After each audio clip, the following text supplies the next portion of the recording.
A fifth night of protests across the country. Thousands demonstrating in Los Angeles and Las Vegas and Portland, where police tell us that dozens of people were arrested. CNN correspondent Polo Sandoval is following the latest on these protests. Polo, is there any indication they're going to continue?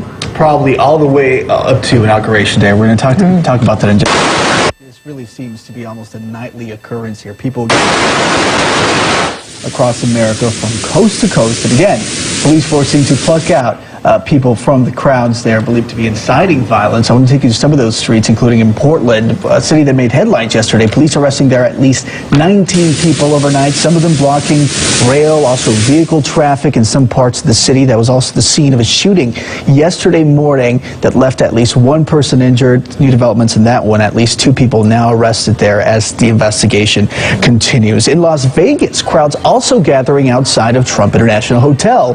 Protests there, though, remaining relatively peaceful. No major incidents. Also at the Big Apple, where demonstrations stretched almost about 5 blocks along Fifth Avenue. Inside Manhattan's Trump Tower, filmmaker Michael Moore actually tried riding that famous escalator that, you recall, was used by Donald Trump the day that he announced his candidacy last summer.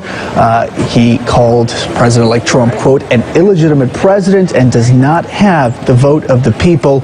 Again, these demonstrations are expected to continue likely tonight. Many of them peaceful, but again, others did break out in some violence, including in Indianapolis. We're told at least 2 police officers were hurt when rocks were thrown their way.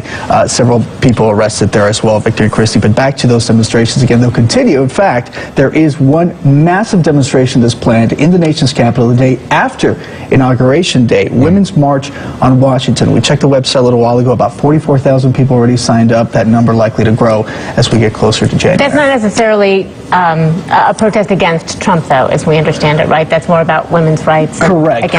Correct. And it seems that many of these demonstrations, though, that the political elections, the presidential election does take, is a topic of conversation. So it'll be interesting to watch come January to see if that's the only demonstration and if there are will be, sure. Others, absolutely. I'm sure. Polo Sandoval. Thank you. You bet, guys. We have some breaking news I want to get to you out of New Zealand. A powerful 7.8 magnitude earthquake hit this morning. Let's bring in CNN Weather's Allison Chinchar. Allison, what do we know about this?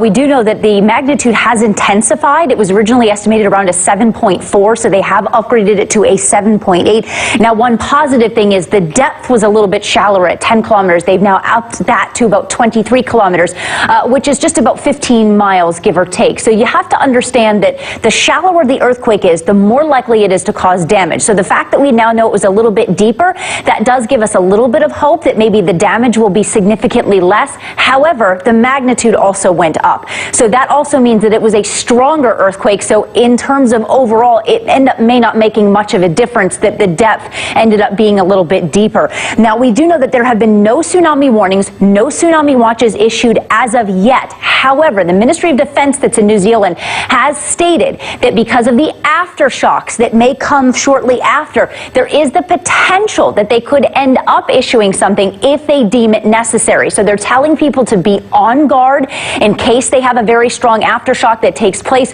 over the water, because again, where this happened was just north of Christchurch, but very close to the water. Now, it happened over land, which pretty much negates much of a chance of having a tsunami, but the aftershocks may be different. Now, this happened just shortly after midnight local time. This woke a lot of people up from their sleep. A lot of people on Twitter saying they're not sure they're going to be able to go back to sleep because the aftershocks have been relatively strong.